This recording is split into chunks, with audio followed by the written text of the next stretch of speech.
In Sly Cooper 3 Honor Among Thieves, Murray, the brawn of the gang, chooses to follow a path of non-violence. But why? To answer that, we have to start in the previous game, Sly Cooper 2 Band of Thieves. This is the first game in the series where you truly get to play all three members of the Cooper gang. In the original game, they all played their roles, but now you can really feel like each of them contributes fully to the operations. You get to experience firsthand how valuable of an asset Murray has developed himself into. He's the most formidable of the gang in combat, and he can take on foes that the others would struggle with, or likely never beat at all. Why then does Murray eventually express that he feels like a burden? At the very end of Sly 2, as Bentley is defeating Clockla, he gets trapped in her robotic jaws. I know, it's a whole thing, it's a big cyborg thing, don't worry about it. Murray then has to pry her mouth open to save him. Despite Murray eventually saving Bentley, it still resulted in him becoming paraplegic. Murray ends up blaming himself. The whole thing was really unpredictable, but you can tell it's one of those scenarios that you would replay over and over in your head afterwards. The cherry on top was Murray later screwing up the Italian job, an operation devised to get the map to the Cooper family vault from a museum. This time, Murray actually was at fault for the job going poorly. That said, it's likely his head wasn't fully in it due to his shattered confidence from the previous incident. After telling Sly and Bentley that he's putting them both at risk due to his lack of ability, Murray leaves the gang. He decides he wants to find his spiritual center, eventually becoming a student of Dreamtime under the Guru. Students of Dreamtime are called Dreamers. As we're about to discuss, Murray potentially didn't fully adhere to Dreamtime's principles, and that might call into question the legitimacy of him being a dreamer, but I'm getting ahead of myself. If you're like me, even though you really like the Sly Cooper games, you totally forgot that the Guru's mystical practice was called Dreamtime. So what is it? The Sly Cooper wiki defines it as Australian Aboriginal magic that is used primarily for peaceful and environmental means. The games don't really explore Dreamtime that much, and we don't meet many dreamers in the series, so not much is known about it. The powers you can get from dedicating yourself to it are wide-ranging. The Guru himself can control minds, shapeshift into objects, and connect people's minds. Compare that to how Murray can use the Aboriginal ball form, which is essentially rolling and bouncing, and temporal lock, freezing time.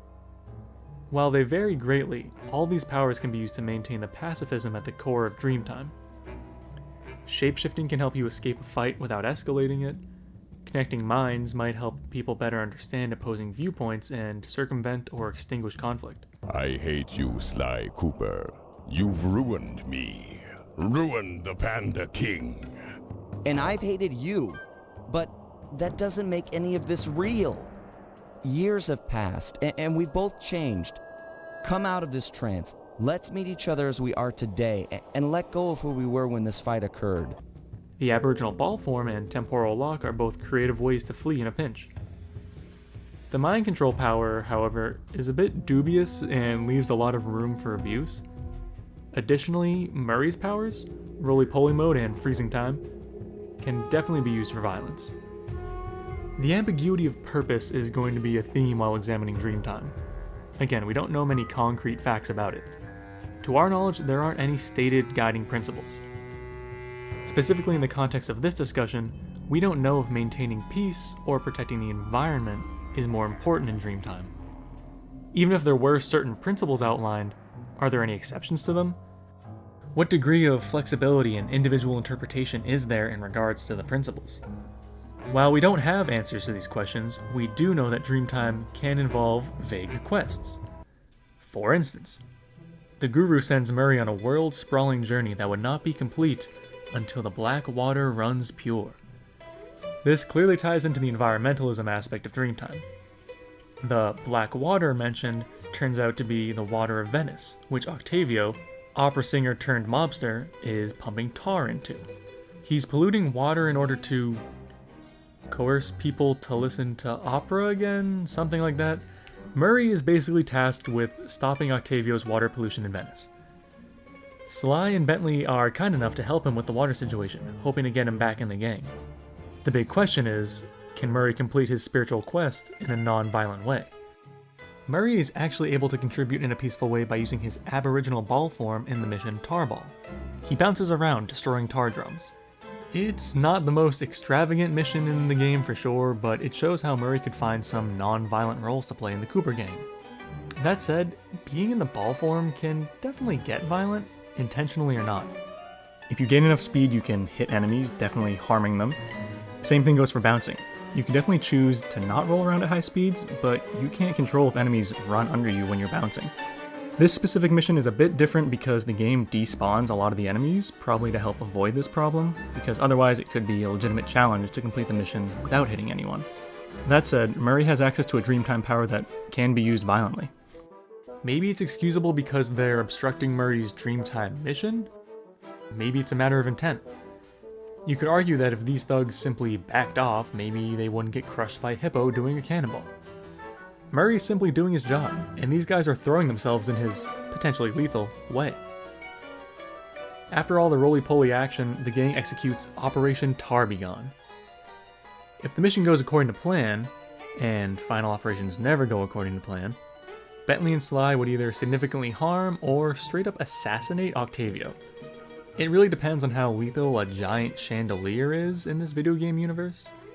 I mean, look at the size of this thing. Dropping this on someone can certainly be filed away as violent. That said, Murray's not the one dropping the chandelier on Octavio. He's not even the one distracting Octavio to facilitate this concussion at best, death at worst scenario.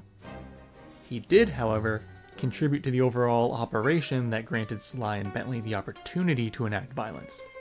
How many steps removed do you have to be to definitively remain a pacifist here?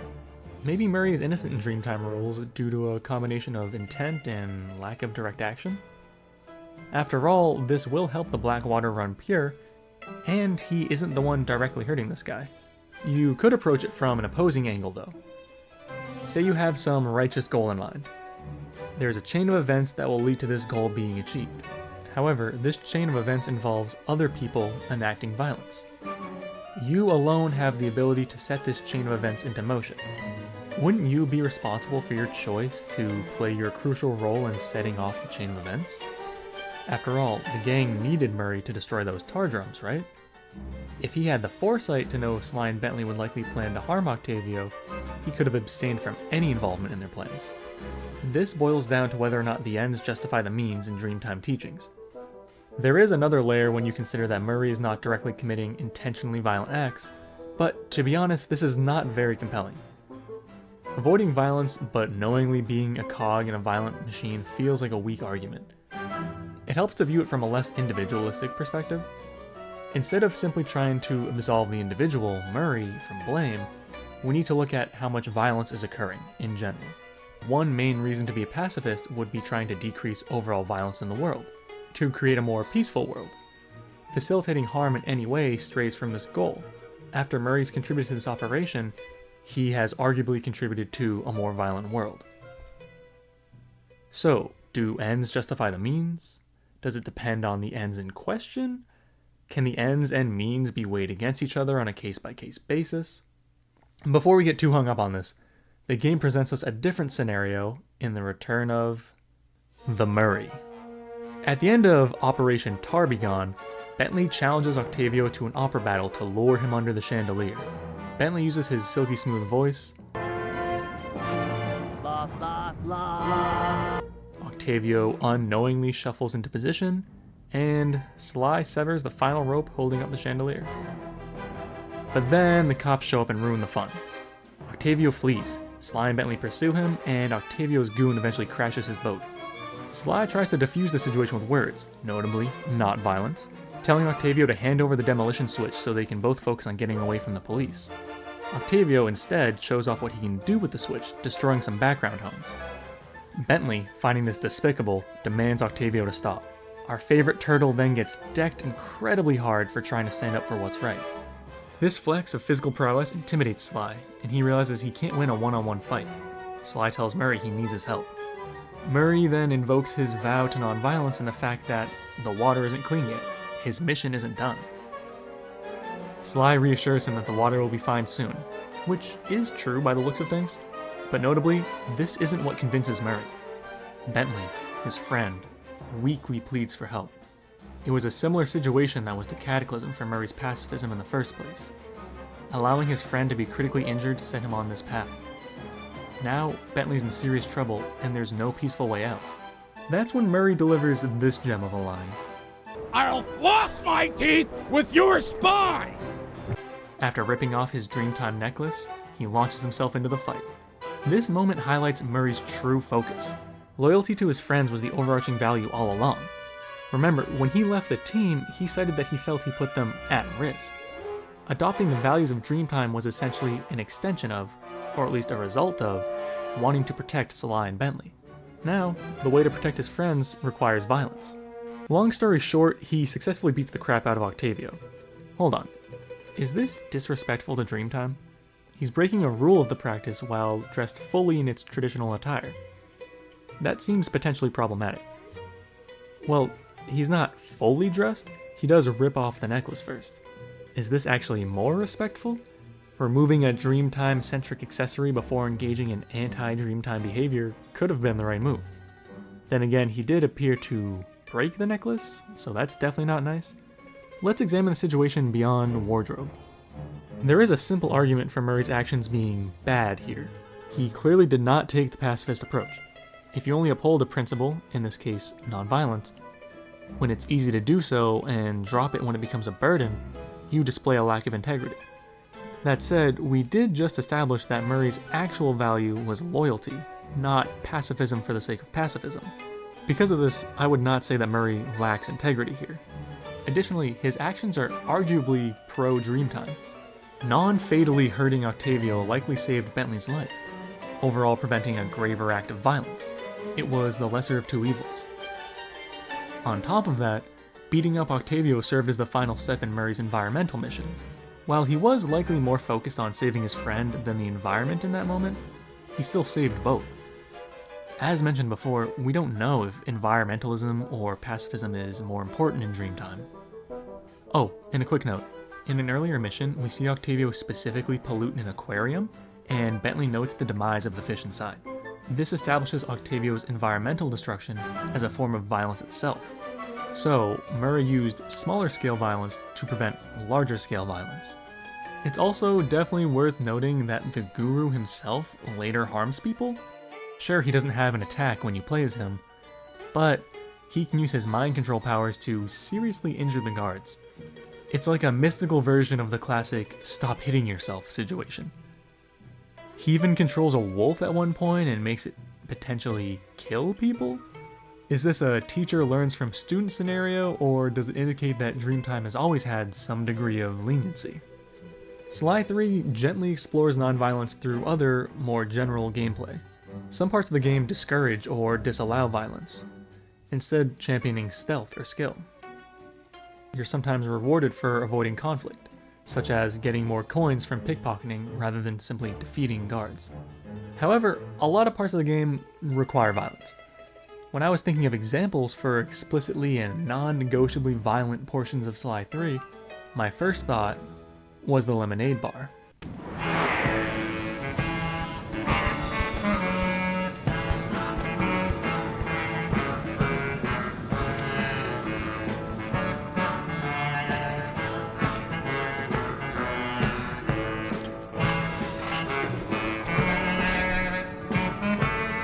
Listen up, dirtbags. Time to clear out. From now on, this bar is Cooper Gang turf. The Cooper Gang tries to drive away the local miners tearing up the outback. Sly's plan is to look tough and get angry to intimidate them. The Aussies respond by calling Sly something I'm not sure I'm allowed to repeat, Tough, took, wagga. and they say they don't respect the gang. The miner insinuates that they are in charge, at least partially due to their ability to drink lemonade well. Sly, an outsider with zero competitive lemonade drinking experience, boldly challenges the miners to a drinking contest. Through button mashing, the Cooper Gang wins the drinking contest. Bentley's poor form, though, rubs the locals the wrong way, and they declare the Cooper Gang victory to be unfair.